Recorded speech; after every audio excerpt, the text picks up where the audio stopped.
Finally, after all this time, I finally have my passport. I'm so happy I could cry. Pangarap mo bang magkaroon ng Philippine passport ngayong 2026? Sa video na ito, tuturuan kita step by step kung paano kumuha ng passport, mula online appointment hanggang release ng passport. Bago ka magpa-appointment, siguraduhin munang kumpleto ang requirements. Narito ang basic requirements para sa first-time applicant. PSA birth certificate, valid ID, confirmed DFA appointment, personal appearance. Accepted valid IDs include National ID, UMID, Driver's License, PRC ID, Postal ID, at iba pa. Siguraduhin ding malinaw at updated ang iyong documents para maiwasan ang delay. Step 1. Mag-book ng online appointment. Pumunta lamang sa official DFA passport appointment website, passport.gov.ph. Piliin kung anong klase ng application, new application o renewal. Pagkatapos, piliin ang DFA branch na pinakamalapit sa iyo. Pumili ng available schedule at oras. Siguraduhin tama ang iyong email address dahil dito ipapadala ang confirmation. Pagkatapos ng appointment booking, kailangan bayaran ang passport fee.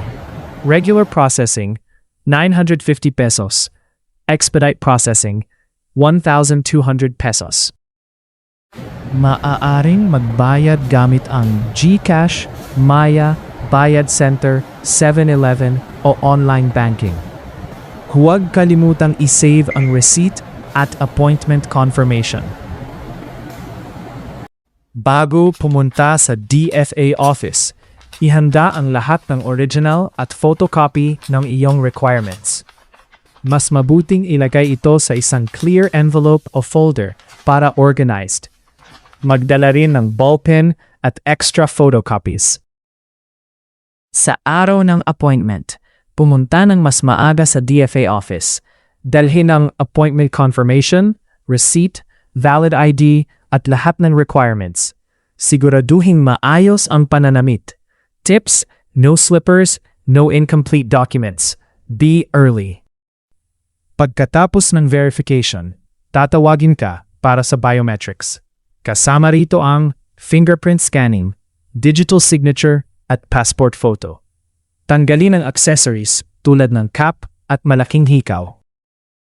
Pwede mo ring piliin ang passport delivery para hindi mo na kailangang bumalik sa DFA office.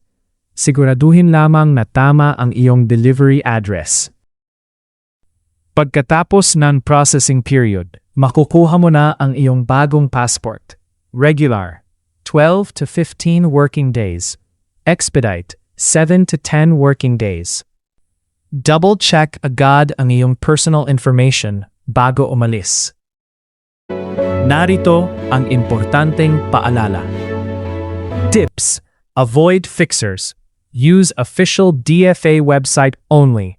Bring complete documents. Be early. Check passport details carefully. Kapag kumpleto ang requirements mo, mabilis at madali lang ang pagkuha ng passport.